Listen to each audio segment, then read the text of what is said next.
Welcome to the City of Miramar's Business Connect, where we connect your business to what's important. I am Johnny Douglas, your host. Today, we will be discussing effective team building, part 2. And we have with us as our guest, Ms. Liane Sangollo, founder, CEO of HR Vision Council. Welcome. How are you doing, Lee? I'm fine. Thank you so much, Johnny, for inviting me to talk about effectiveness of the team. You are so welcome. You're so welcome. In our today's society, no matter how successful your business may be, there's always room for improvement, for performance, and how to build teams so they can perform better.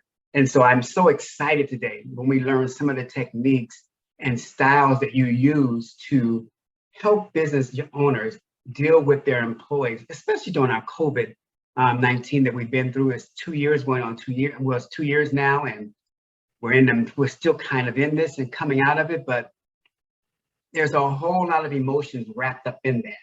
And so I know your team and you work very hard with developing those programs and those resources and those tools that can help business owners navigate through those, correct? Absolutely. So I would like you, first of all, you can describe your business, the humble beginnings, better than I can. So would you mind taking this time and give us an overview of your organization? Absolutely. Thank you so much. And before I started my being an entrepreneur myself, I worked for Fortune 500 company as Walmart and Molson Coors and other companies that they grow. So I was really connected with CEOs and the management team, and I've been intrigued by HR all my life, even though I have a background in psychology. And so I decided after writing a book to pursue my dreams and start my own business.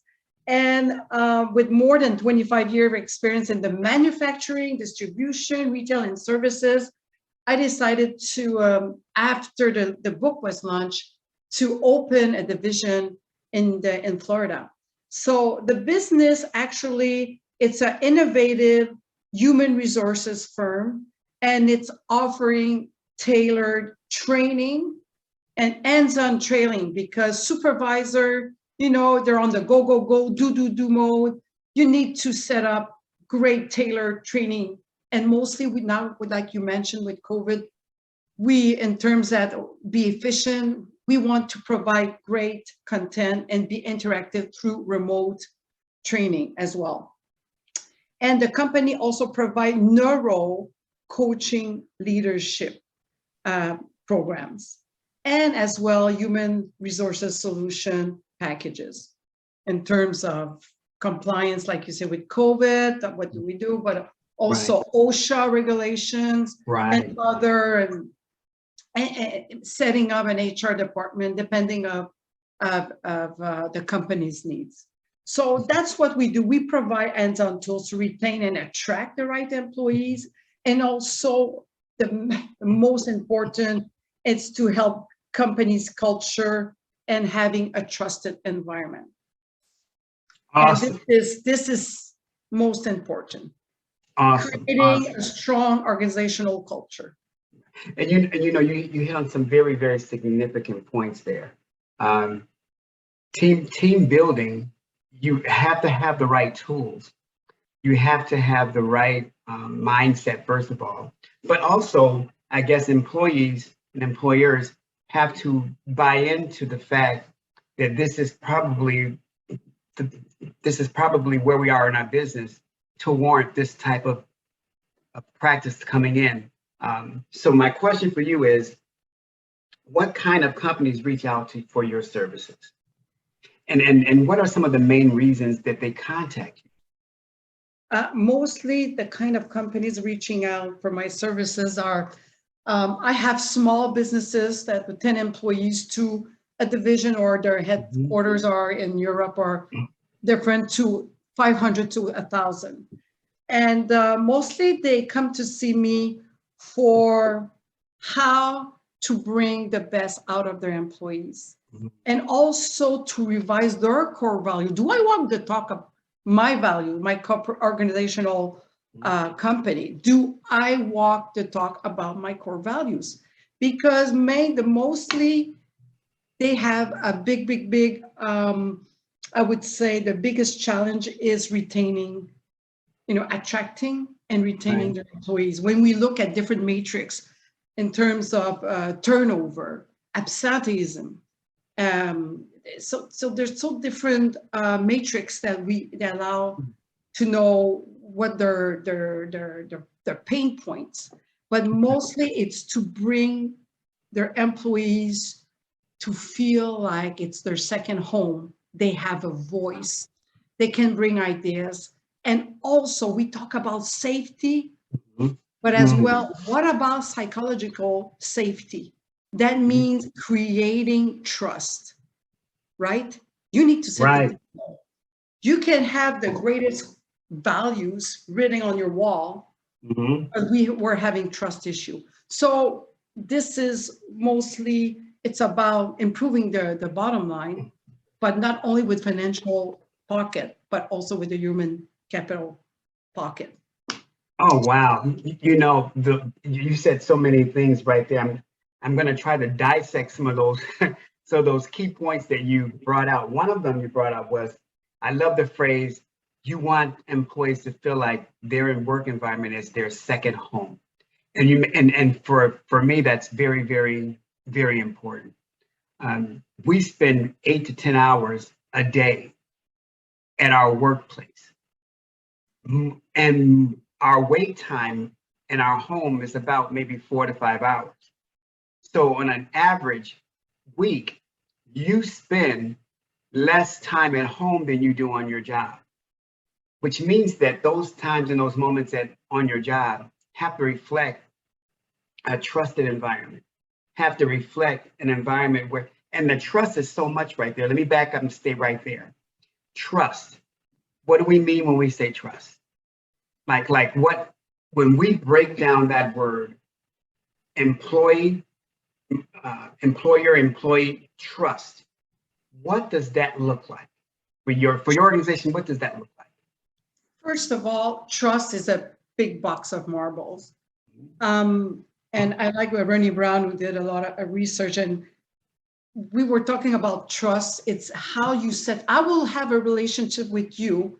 You will have a trust relationship with me if we set well our boundaries, right? And we don't do that. And I can go into different example as a work example. Are you reliable? I will have a relationship with you, and and vice versa. If we are reliable, that means the things I'm going to do are going to say it's not only once, right? If I weigh a bottle of an 8 ounce and I'm manufacturing, a product, it has to be 8 ounce 100 times, right? The same within our relationship. How about also accountability, right? Trust. I will trust you and you will trust me if we are accountable for what we say, what we Okay. do, Mm-hmm. how we act. I'm accountable for my mistakes and I own it. And I Okay. can also share it and not excuse that one and one, be responsible for our actions. There's also, I will trust you if you, and you will trust me if what I share with you, you keep it in confidentiality. Okay. And how many times we don't have trust issue because you know that what I will share with somebody else will be repeated, and you know that kind of don't say to anyone, but did you know that? And we need to be aware of how we act as a leader and how we want to our employees to have a voice and have a second home, that we need to know how to manage the information that comes into our office. Wow. Wow. Those are three. You said trust, accountability, and confidentiality. And mostly integrity. Integrity. And well, Integrity is I think very all three. I think those three drives integrity. It's trust. we broke down that trust and put in their sub captions, which is accountability, Boundary- confidentiality, and Boundaries, be and reliable. boundaries, right? So accountability. I think a lot of employees struggle with accountability because there's usually a negative outcome when you take ownership of something that is not right, or something that you did that was not up to par to the company. Not that it was wrong, it didn't meet the standard, or you know. And so I think sometimes that accountability was attached to it is, wow, if they find out this, will I lose my job? Will I get fired? Will they give me time off work without pay? Will I not get that promotion that I've been after for years? So when we take accountability, do you think that there's got to be room for improvement from an employer to an employee, where their accountability doesn't cost them everything? Right. Does that make Yes, it makes sense where you can, because it goes with the judgment, because it's right? on also the umbrella of Right. trust and integrity, Right. non-judgment, and generosity to check. And mostly about transparency. You want your employees to have a voice, but Mhm. also there's places that they make mistakes, Mhm. right? And we need to allow that nothing can be perfect, right, Right. at the first time. And that's why follow-up, when I talk about the work Bible, follow-up, be consistent and rigorous, that's part also about the communication, right? And accountability, to be able to be also clear when we talk about boundaries, about what you need to do or not, or you're taking risk to maybe take the initiative to do Right. something else that you think you need to look at. The decision making, where's the risk management, good or bad, but Right. also always be in touch with your direct supervisor or your teams, what's going on, and be able to provide and say, okay, this time you cannot live with a sore over your head, you know, when we talk about Mhm. accountability. But I believe that people need also to have a voice and be able to be the best of themselves when they make decisions. Right. There's an Right. error, and we cannot just be a parent mode to you know, kind of say you did it wrong, but it's also Right. what you learn from it and how we can turn it back to Right. a better decision making for the next time, right? Exactly. Exactly. Also helping them to have an entrepreneurial mindset. You understand what I mean? Mm-hmm. So, and that's what we also provide as a company, to bring the employees to another level, to Right. be like an entrepreneur. Mm-hmm. And we don't do that. Mm. We're stuck into our own little we're in our box, Right. and we need to think out of the box. Right. Hmm. That's really good. That's really good. When you're as you're talking, my mind is always running on questions that come up for me, and I have and one now is a statement for me. You know, one of the mistakes that some corporations and business owners make is they leave employees at their first impression. They I guess there's no, I guess how you come into an organization and how they see you, you know, how they see your work ethic, they leave it right there. Some business owners and corporations don't manufacture or see the growth in the employee. So therefore, they put a ceiling on that employee based on their first encounter with them, their first project, and so they leave them right there. Do you see that a lot in corporations and business owners where that happens, where they leave an employee right there? And they you know what I mean? They take upon themselves to say, okay, this is all they can do. Right. And it's very interesting what you're bringing to this podcast, your point. I would say we make decision mostly 95% on perceptions. Mm. Okay. And also high management or supervisor get the facts. So that goes under the umbrella of trust, generosity about checking in instead of just without having a bias of your education or experience and just a result to check in the why, Right. why, and see to have the full information before judging. Right. And under the trust umbrella, non-judgment is one of the biggest challenges as well for managers and for others, right? Right. We're ready to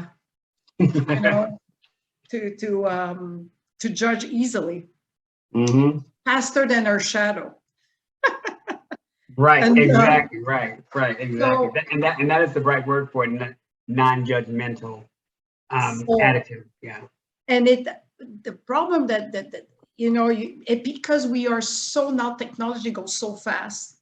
Look at how many emails you get in a day, phone calls, texts. Right. And we have to reply, boom, boom, boom, right now. And it's obviously we have great employees and we don't take time, just maybe where one event happened or occurred, and we already have a sticker, label on that person. And we heard down the way they left, and it was a good employee, but we didn't have enough information. It was based on perceptions. So we need to teach our managers about getting all the facts, and that's part of one of our training. Okay. Decision making. It's about having the facts, the why. Okay. So and that thank you so much for that.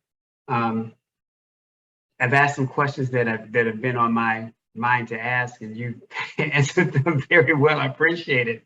There are a lot of, as I go to my LinkedIn page, there are a lot of coaching, motivational speakers. You can choose from so many of them. My question for you today is, what are the benefits? What are the benefits for a company to choose, and the added value? Because the benefits have to come with added value.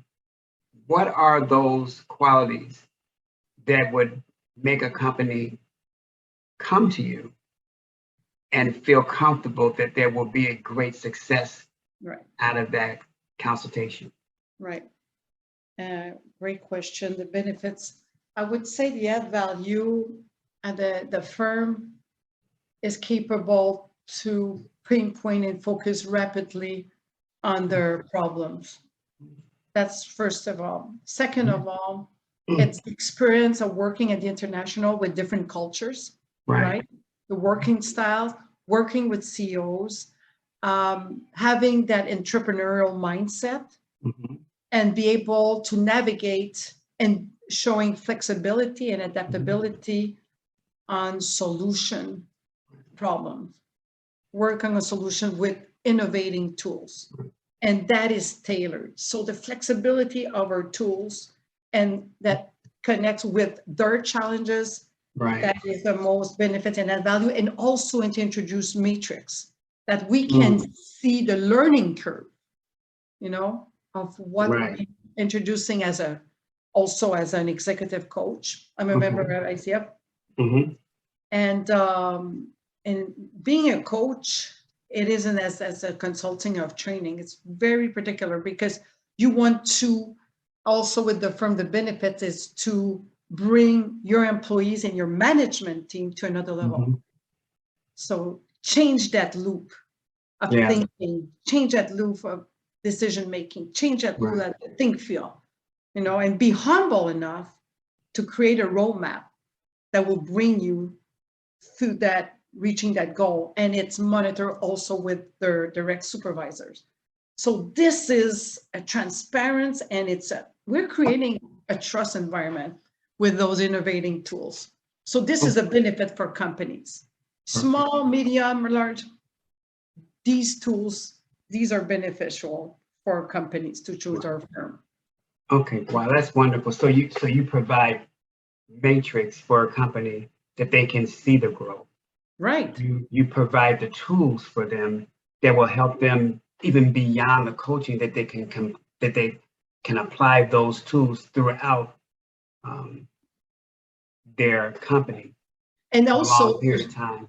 oh, Okay. can I add? Also, there's the DISC tools. There's so different tools, but I work with a firm in California, and we do a barometer of your culture. Okay. 26 question and it's important to have the temperature of your business connecting with trust, because the more you have trust, more engagement, less turnover, less burnouts, they're more productive, more retention. So there's so many benefits, and we have to think out of the box, and we have so many tools that can tailor to different companies.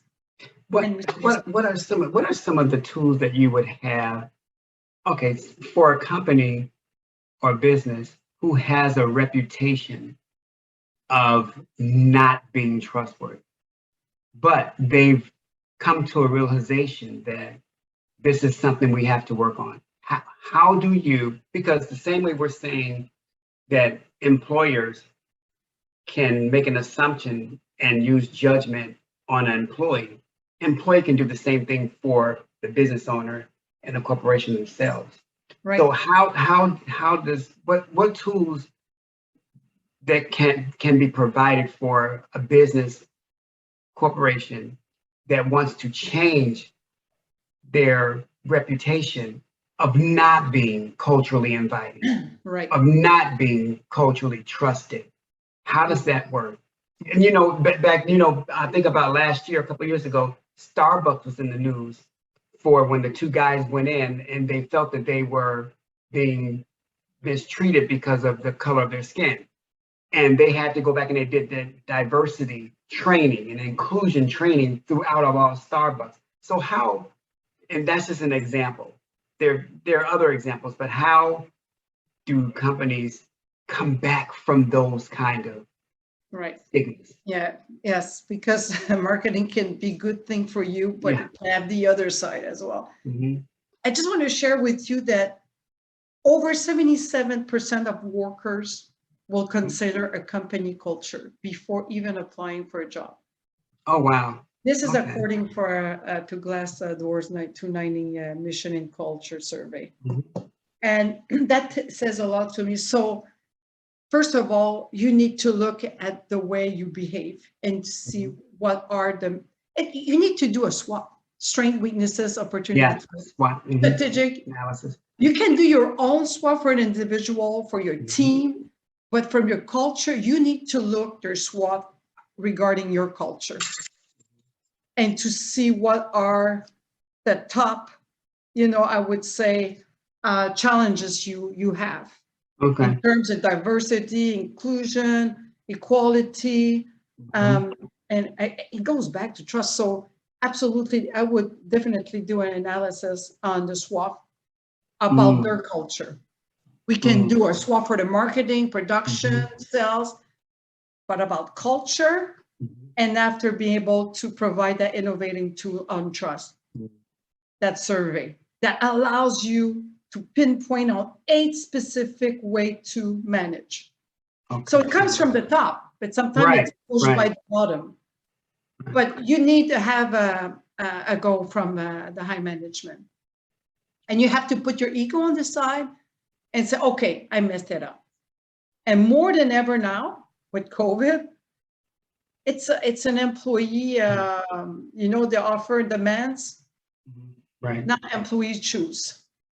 And mostly with the new generation, again, when you look at those surveys, it speaks from themselves.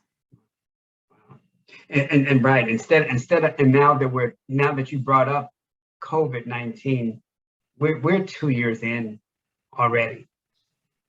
And we kind of see a spiral turn downward, but for some businesses, for corporations, the damage is already done for the last 2 years. And not so much financial damage with that has happened as well, but much more than that, employee mental capacity. When you talk about employers and you talk about employees, when you talk about them being remote working from home, they're working remotely from home, and you're now having to come back into the office to an environment of uncertainty, to an environment of some employees are not coming back with you, and to work being a little bit different. How do you create an environment of comfort from a business owner? You know what I'm saying? How do you manage that? Because you're coming now with employees, including yourself. You're coming with so much anxiety of now what's going to happen. Right. Yes. So depending of your small business of 10 employees to 200, 500, and the strategies that you need to, and you need to have the information, what's going on remotely, because I do experience with my clients, some they have a great performant employees, and since it's been working remotely, you need to get out of the house. So companies need to adjust and be more adaptable and flexible, and also that people that come back to work to have the compliance to be safe. Right. So it's how you communicate, right? And you need to be agile and adaptable, how you manage their communication skills, and also what's going out and how you want to keep your employees, because yes, actually it's very hard for some of them. Some, they work very well remotely, and you need to teach that, you want to create that water cooler effect, right? Even though you're working remotely. How do you do that? How do you do that? How you found your mojo back while working remotely? Hey, it's easy to stand up, get a coffee. Oh, you're going to clean the counter, and and you're back at your job, computer 15, 20 minutes, that would never happen maybe at work. So how do you get a good structure? You need to know, I call it the triangle. So this is a great tool for companies. Know the knowledge, the skills, motivation of your employees under your organizational chart. Wow. And who works remotely. And now you can identify rapidly when you do this exercise. It helps. It's a great tool. It works. And we don't use it. So that's why the firm comes in and help them to support them and to have those tools. But actually, you're absolutely right. Some, they work very well remotely, some not. Right. And some, it creates kind of, again, the perception, in a meeting, how you get the best out of a meeting from working remotely. When you're responding to your text message on the phone at the same time you're on the Zoom. Right. So now we have a kind of a problem with the focusing effect. Right. Wow. Okay. Yes, that's true. And we're doing 2 or 3 things at the same time. So we need to be more creative. And again, it has to, you need to look at the way, the culture, the behavioral, how people work, how long they've been there. So the triangle tools is very important for us. And also the transactional analysis. The supervisor, is he acting like a parent, an adult, child? And it's very important in their managerial style, the working style, how they treat their employees. But some there, you need to have more empathy as well. Empathy is a good empathy word. Because, for example, one of my clients, one of the top performing employees, got the second baby at home. And he was working in the basement while he was used to get dressed, get into his car, driving to the office, and had that quiet moment between home and work. And, now he had to take care of the kid because he was working in the basement and the wife was upstairs. So he created and he couldn't deal with it anymore. And we seen, the back result of his performance at work performance. So we had to adjust and bring him back to the office. Can you imagine? Wow. So imagine when you are 100, 200, 300 employees and you have a different home situation, health situation, children's situation, and you talk about stress and anxiety. We become the Dr. Jekyll and Hyde. How do we become and how it affects us in our workplace? And we need to address that. And still 2022, depression, anxiety is still a taboo. That's really, really very important for employees and employers to know. And also, it's like I said before on many occasions throughout this podcast, it's not one-sided. No. We also have to give the employer and corporation leaders credit too. We have to also give them a break too, because at the higher level, at those decision-making levels, there's a lot on their shoulders. Absolutely. They have a lot right on their shoulders. They have the responsibility of maintaining financial balance so that they can keep you as an employee. Right. They have to maintain security and health packages and benefits and the day-to-day operations, and have to make sure that their stakeholders are happy as well.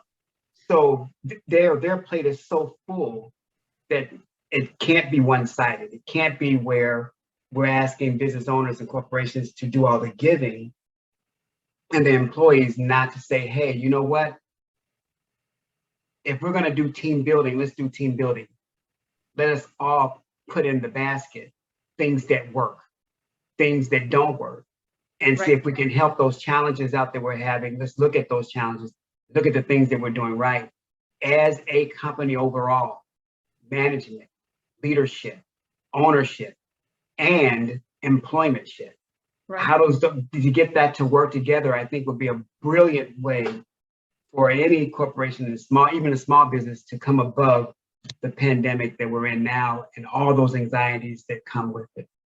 Right. And you know what? And it's also important to understand and honor cultural differences and how we do it. It's we create grassroots meetings, and instead of being a parent in a parent ego state, so you're asking open question and you're asking everyone to participate, to be in the solution mode.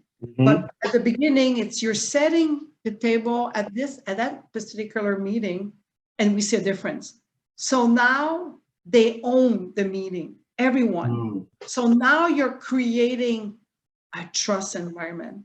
Right. Physical safety, psychological safety in your meeting. Think about the 10 people that are around the table or remotely and in a meeting, and how much you pay for as an owner, the time that they spend in a meeting, 10,000 plus benefits, and what are you getting out of your meeting, right?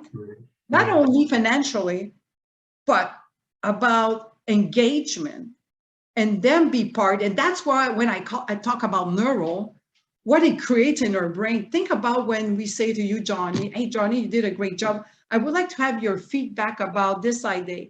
I would like to have your ideas and say, hey, this is a great idea. Well, it creates oxytocin. And oxytocin is a hormone that allows you to bond. And you can create trust with oxytocin. And when manager gets that information, it's to be also as a manager authentic, but Mm. changing the way they approach the problem, how they engage your employees, changing that loop. And it works Right. because think about when you feel that you have a voice. I go back to the voice, that you feel that you've been heard, that you feel that you're recognized, that you feel you have a reward. How do you feel? Yes. So really good. Yeah. Right. Feel good. So Mhm. imagine you create baby steps. Right. You know, some manager, they needs to be humble to see the Mhm. way they manage as a parent ego state, and you want to bring them to an adult, right? Think about the way we were brought up. Johnny, Exactly. pick up your toys. Leanne, clean up your room. And we have a tendency to recreate the same pattern as a supervisor or a leader. And we need to, I'm not saying it's not good to be in a parent state of mind, because to train and to provide new policies, you need to be in that state. But in other words, it's important that small meetings to bring Right. cultural differences, people with different opinion, not to Mhm. judge, and see what would be the best for the company, and respecting our core values. You know, one of the things, if I can go back and reflect over some of the tools that I practiced, was actually um, raising my kids. I remember one time my daughter was working on a project for school, a science project, you know, where you can build a volcano and all that. And so she was working on a school science project, and she wanted to create, yeah, it was a volcano. She wanted to create a volcano. So, you know, you use the baking soda and all that, and make the. But anyway, I was helping her with it, I thought. But my wife looked at me and she says, "She's not doing the work. You're doing the work. You're taking it from her." And I said, well, "No, I'm helping her." He says, and she looked at me and she says, "Honey, where is our daughter's innovative skills in this? Where's her ideals and where's her thought in this project? You said you would help her, not do it." And so I learned from that, even when I became a supervisor, to learn the tech, and over the years became a supervisor, I learned to take a step back and allow the people I was supervising to branch out, to do what they do. Here's the assignment. Here's the goal. But you're on the team because obviously we feel you could do this. So let's see you do it. And I learned so much from that, just from that little incident right there, that I've carried that into my adult age, even in my supervising, how I supervise, to, hey, okay, the end result may not be what I thought it would be, but is it working? Does it serve the company well? Are we on the right track with this? Yes, and if we have to tweak it, that's okay. But at least we're tweaking their idea, their input. I'm not giving an assignment and then taking it back and on. No, true. I learned that valuable lesson a long time ago. And so my daughter grew up from that, and understanding now that this is her assignment. And if my dad is going to help, he's going to do the help. He's going to do the help that I need. I'll ask him, and he'll help. So that's what I learned there. So thank you for that, because I know your tools work just that way as well. One thing I want to talk about is something new that you have coming up that I'm excited about. I'm excited about this neural leadership. Now, explain this to me. This neural leadership. It sounds so intriguing to me. Right. Yes, and the neural side, it's to get under the hood. And I wrote a third book. It's called, Oh My God, I'm Rude to Others. But Mhm. It's all about, when we get into a stressful with rudeness, because I believe the addiction it raised and so risen since the COVID, and the neuro is the neuron, right? Mhm. What can we learn about the body? Did you know that in a certain place, rejection has the same effect as when you get hurt? Right. People didn't know that. And I like to work on the oxytocin, dopamine, serotonin, and adrenaline, the four quadrants. At the same time, the four quadrants of emotional intelligence. The awareness and our emotion, how we deal with that, the relationship with others, and social also. So, and these coaching provide awareness and a self-reflection of their habits and action reaction. So it's specific tools, and you have matrix depending on what you want to work with the management to change about their skills or acquire new skills, right? Mhm. And also always linked with the culture. I link it with the culture. So those neuro leadership coaching tools allow just the brain gym exercises with the body, right? And Mhm. people are not even aware when they get into that. I said the Dr. Jekyll's and Hyde, the stress mode.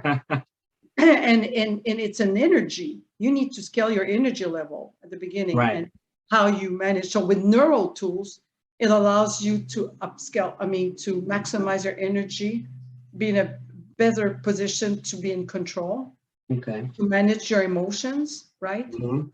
And just by practicing on those four levels of hormones, by managing the way Wow. you manage and how you work on specific skills you want to improve.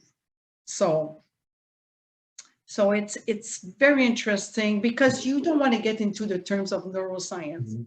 but when Right. you look at the benefits and you be able to verbalize and Right. communicate the outcomes and the benefits of the way you can use with that information, the way to manage, it's incredible. Wow. I love the fact that you're even mentioning the emotional part of that, because we have to be, if we're honest, all of us are emotionally attached to our job. There's a whole lot of emotions attached to our job, and I believe people who have been at their job for 10, 15, 20 years, there's a deep-seated emotional attachment to that. And so when you're saying that you start with the mind and the emotions and all of those things that are attached to it, brings really hits home for me. And I think that's a great way for any coaching company organization to come into your organization to help you recognize that. They recognize that, okay, there is an emotion overload here, and they're creating emotional challenges, not only for the employee, but the employer as well. How do we navigate against those emotional challenges and bring everybody to a point of view where we can see it? I was on LinkedIn one day, and there was a post on there. Somebody had posted a picture, and it was about a young lady who was, I want to say she was blind, but she was doing something very incredible. And she was doing it as people were walking by. But then one person stood there and watched her. And the caption said, "Do you see?" And I was like, okay, so do we see each other?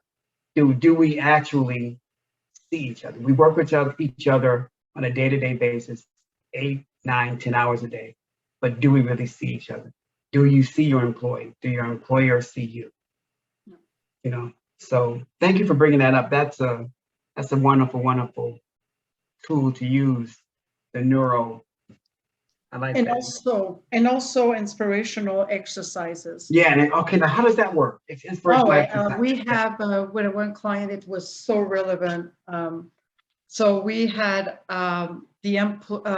it was the president chair. Mm, So the employees got into the president chair mm, and it was really well structured, so half a day. And it was a team work exercise. And it's about what is the challenges, obstacles, mm, and top priority as a CEO. What do they have to be in their shoes? mm. Right. And if you were, now we were bringing those management team to that chair, and how would they change for one day? What would they do? And it was really interesting to see when we say we judge too fast, and to see, wow, Right, right. okay, now these are the obstacles, the bottleneck thing, they have a financial, and what would you do? So it allows the team management to be in owner's place. So this is another very interactive when it's well prepared, and depending who's part of the exercise as well. But you can see a great outcome, a benefit, because the team actually set a solution, and the top management goes along with one and set it as one priority. So it changed all the dynamic, and now more understanding and working together. That's one of the inspirational exercises that we do. I like that. I We like have the exercise for Time Magazine as well. If we see your company in 10 years, what should we read? What should Oh, be wow. an image? So we do those exercises. We do the Shark Tank exercise with the employees. And so they work on specific, there's their colors. So they have specific roles.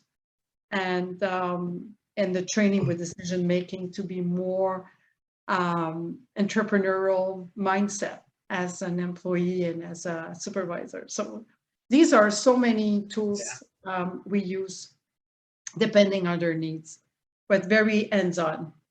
Wow. I love the fact that you're hands-on too. And I'm loving what you're saying about how the tools that you offer, how you bring company employment together and get them all on one page so they can go and tackle issues, and not only issues, but projects and things to make their company grow better. So I appreciate that, what you and your coaching staff do. Well, you know what? I guess I have one last question for you, and that is, if there's an organization, corporation, or business owner out there who would love to sit with you and to get any more information and have a consultation about how you can best serve their organization, how would they reach you? Well, I know we're gonna post it on the page. We're gonna post it, but I'd love for you to just say it out loud. Yeah, but I have my information again. My phone number is 561-372-2466. You have my website, that is hrvisionconsulting.com. It is also in Spanish, because I speak French and Spanish, and we provide Spanish training as well in French. And they can reach me on the information that you will provide on your podcast as well. And mostly I have 3 books I've been published as well. How to end your sabotage, how to know your patterns at preventing leading the life that you want. So you can find me on Amazon. And those books are used as well for leadership coaching programs. Working to defeat our patterns. There's a couple of books that you have out there that I'm definitely going to get, especially the one, How to Defeat Your Patterns. Because most of us, we don't understand. It's almost like when a woman says to you, I keep attracting the same man. Right. So something has to change with you, because you're attracting the same man. So what are the patterns that you're living by, and that you bring? What are you throwing out there that is attracting those same men? So that's kind of where this book is going, right? Absolutely, because if you're playing the victim, you're going to attract someone that is on the same vibration.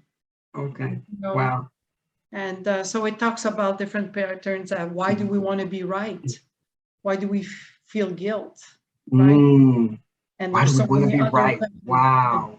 So it's just because of our ego or lack of self-esteem. So the book talks about the four also components of self-esteem, and there's exercises as well in the book, but it's professional and personal. So they will, under each different patterns, they will have the real life cases, powerful question, and the transformation after their work, their coaching work redone.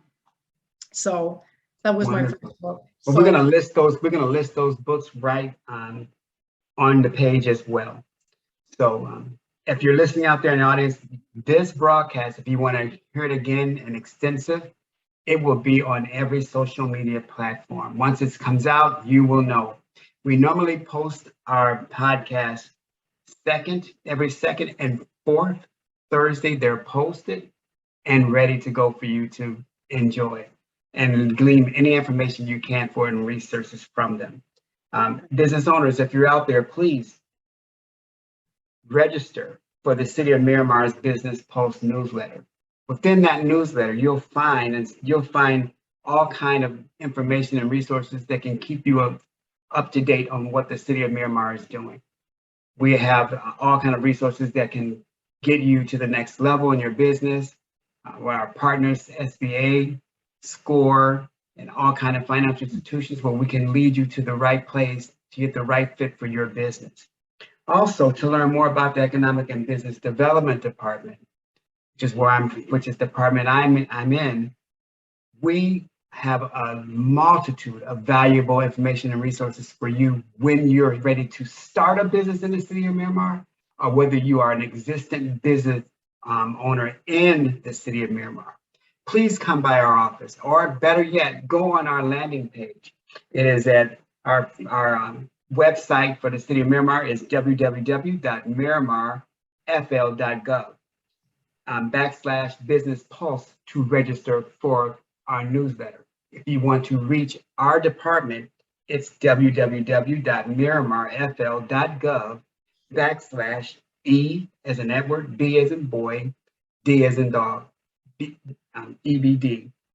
So thank you so much for being a part of our show today. Yep. We've learned so much from you today about your business and what it offers, and your organization can offer other organizations and businesses. We would love to get in contact with you. So all the information about your business will be posted on the on our website, and also on our media platforms. As I always say to our listening audience out there, it's always good to be nice, and it's always good to pass it forward. Right. So remember to do those things, but most importantly, remember to stay connected. Right. And also, Johnny, I want to say about the SCORE organization, I provide 2 different webinars for SCORE, and it's all about writing a book if you want to leverage your business. So I do help entrepreneurs to write a book, because I've been there with a publishing house. So, and also startups, to help them, to have the right people, the right place. So these are also services that I provide, and I give back to also for SCORE organization. All right. Well, thank you. We're going to definitely make sure we put all that information about what you do on our social media platforms as we post this video. Perfect. Well, everyone, have a great day, and like I said again, stay connected. Thank you so much. Thanks for joining us today. You're welcome. Have a nice day. You too. Bye-bye.